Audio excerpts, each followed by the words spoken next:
Šiame video kalbėsiu apie 14 energiją, tai yra saikingumas, tokia labiau moteriška galbūt, labai subtili, kūrybinga energija. Ne taip dažnai pasireiškia jinai, mano praktikoje nėra labai dažnai, bet vis tiek gali būti bet kuriame matricos taške. Ir dabar apie ją pakalbėsiu. Tai yra labai kūrybingi žmonės, dabar pakalbėsiu pliusus, nes šiaip tai jeigu yra energija minuse ir totaliame minuse, tai žmogus net ir neprileis minties, kad jisai gali būti kūrybingas. Bet šiaip energija pliuse yra labai kūrybinga, kai jinai išsipakuoja, žmogui visiškai nesvarbu, ką apie jį galvoja, jisai kūrė taip, kaip jisai mato, jisai labai atviras, labai turi subtilų matymą, jaučia gamtą, jaučia energijas, jaučia žmonės labai stipriai. Jie gali būti ir psichologais, nes labai užjaučia, jaučia, priima visus, priima visą gyvenimą, visatą. Ir jeigu pažiūrėti paveiksliuką, ten yra daug vandens, vanduo yra emocijos, švaraus vanduo, gražus vanduo, kur tai vanduo tai yra mama, tai yra ryšys su mama, tai yra toks priėmimas, mama tai yra pasaulis, tai reiškia čia toks sujungimas tarp vidinio dvasinio ir šito materialaus pasaulio, tas tarpininkas tarp materialaus ir dvasinio. Tokiam žmogui labai svarbu išgirsti savo sielą, savo širdį, ko iš tikrųjų jinai nori. Nes dažniausiai vaikystėje jisai blokuojamas yra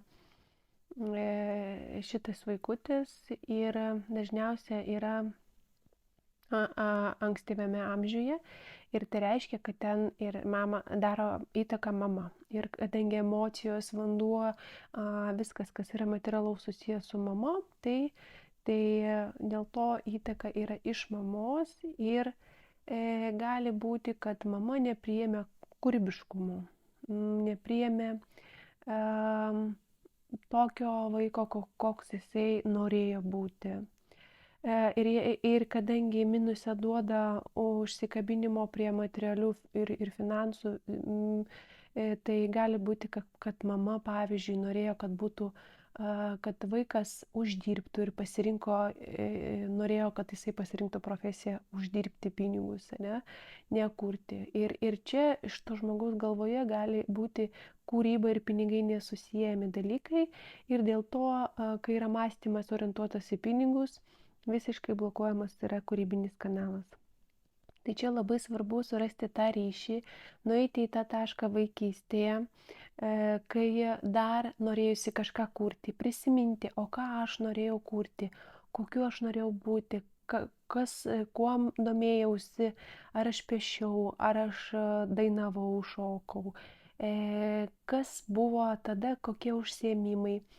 Dar matrice yra tokie taškiukai, kurie rodo širdies zoną, anahatos zoną, tai irgi parodys, ko pritrūko tai sielai, ko jinai iš tikrųjų nori, pasižiūrėti į tuos taškiukus. Ir antras taškiukas horizontalioje linijoje irgi parodo, ko reikėjo tam vaikui, koks vidinis poreikis buvo.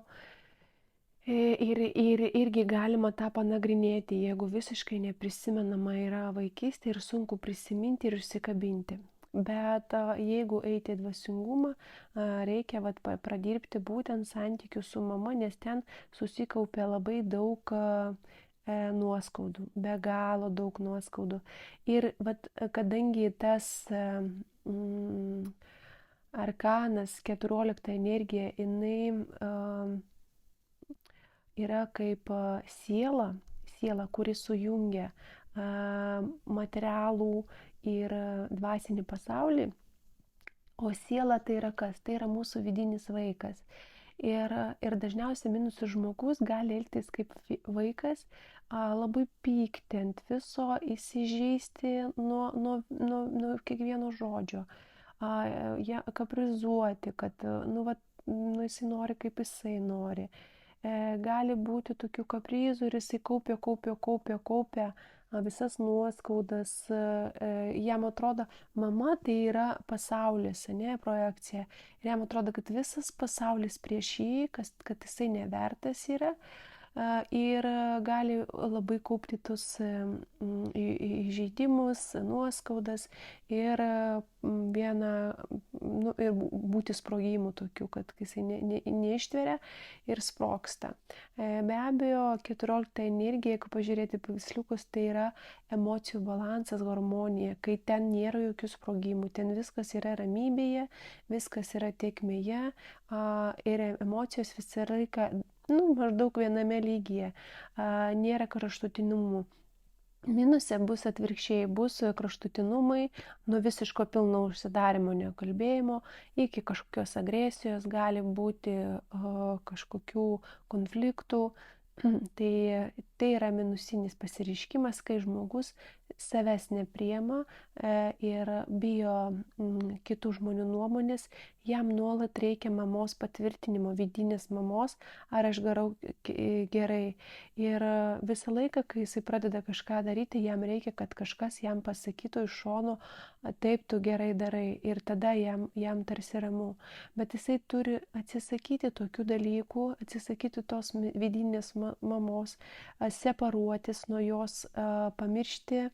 Tą scenarių, aišku, savarankiškai labai sunku tą pradirbti su mamos separacija, dažniausiai turi padėti kažkas, bet visko gali būti. Šiaip galima bandyti savarankiškai, svarbiausia suvokti, kad aš nesu mama ir aš nesu mamos norai. Aš esu aš ir aš galiu kurti tai, ką aš noriu ir ką kiti galvoja man vienodai. Bet prie tokios išvados turiu prieiti 14. Labai intelektualus, diplomatiškas ženklas, jisai niekada nedarys kažką tokio visai iš proto išeinančio, neatsistos ant stalo, nepradės šokinėti, ten rėkti. Vis tiek viduje yra balansas, viduje yra toks inteligentiškumas ir gali būti, kad gali augti inteligentiškoje šeimoje arba močiutės galėjo ten būti seneliai šitokios jau kažkokios aukštuomenės arba ten giliai giminėje kažkas tokio galėjo būti. Šiaip jie yra labai priimantis viską, visas kultūras, gali mokėti daug kalbų, labai jaučia subtiliai, jaučia gamtą, augalus, todėl labai tinka ir auginimas augalų, žemės ūkis, nes jiem ten irgi gera, jie viską jaučia, supranta, kur ką palaistyti, kaip ką patrešti ir taip toliau. Tai jie šitos dalykus suvokia ir be abejo gauna informaciją iš informacinio lauko ir gali kurti nerealius šedevrus. Ir tie šedevrai gali būti gydantis, jie gali harmonizuoti, pavyzdžiui, yra tokių paveikslų, kur harmonizuoja ir aplinką, ir žmonės, ir energetiškai jie yra tarsi užtaisyti.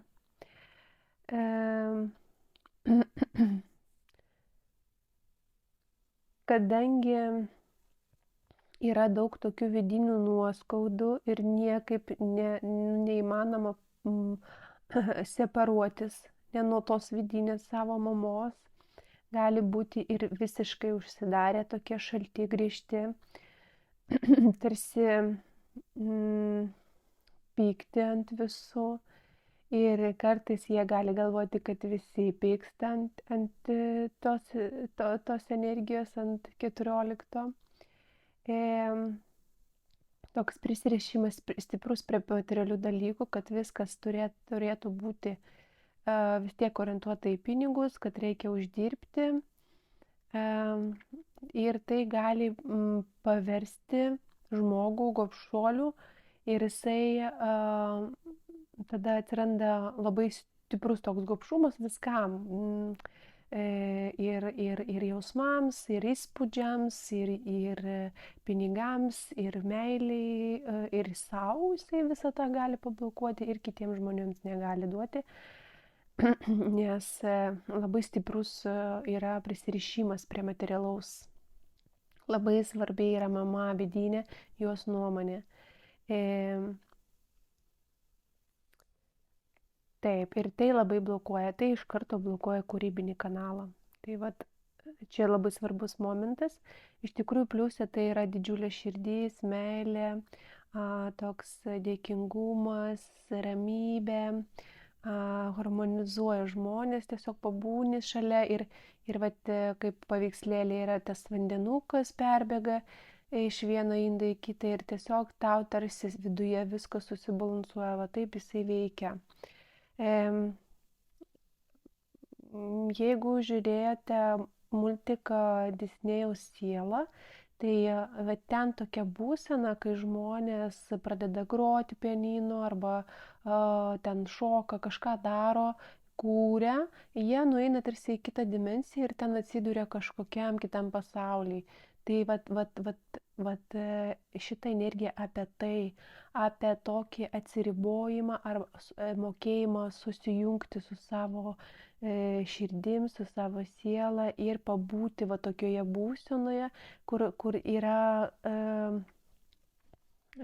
va tas įkvėpimas, atsipalaidavimas, toks transinė tokia būsena ir pažiūrėti iš tikrųjų gyvenimą, kur galima taip pabūti, kas duoda tokių dalykų, ne, kažkam gali būti tiesiog vaikščiojimas, ne, pabandyti nuo tokių dalykų, galbūt kažkoks sportas, bet gali būti, bet sąmoningai reikia tą daryti, ne šiaip. Galbūt plaukiojimas, plaukioti labai gerai iš tikrųjų vanduo padeda.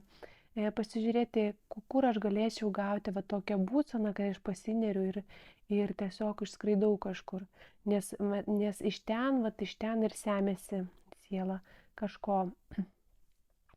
Šį pliusą žmogus yra labai atviras, nieko neslėpia savo tikrojo veido, yra koks yra. Yra toks pagal nuotaiką, ten nebus jokių rėmų, kažkokių standartų, vad reikia taip ar anaip, jisai žino, kad aš šiandien vat noriu, rytoj nenoriu ir darau pagal nuotaiką ir aišku, sistemai kažkokiam žmogui būtų sunku, jisai vis tiek turi pagal save prisiderinti ir dar, jeigu eiti į dvasiškumą, kai išsipakuoja energiją, jinai duoda tokių dvasinio suvokimo, ezoterikos suvokimo. Šitą energiją gydantį galima naudoti kaip gydančią energiją.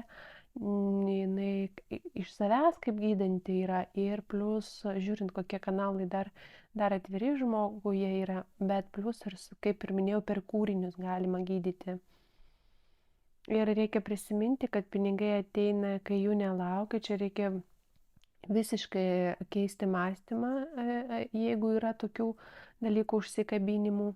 Ir tiesiog reikia mokinti žmonės pamatyti gyvenimo grožį, neprisirišti prie kitų žmonių nuomonių, nes minuse labai svarbu kitų žmonių nuomonė. Ir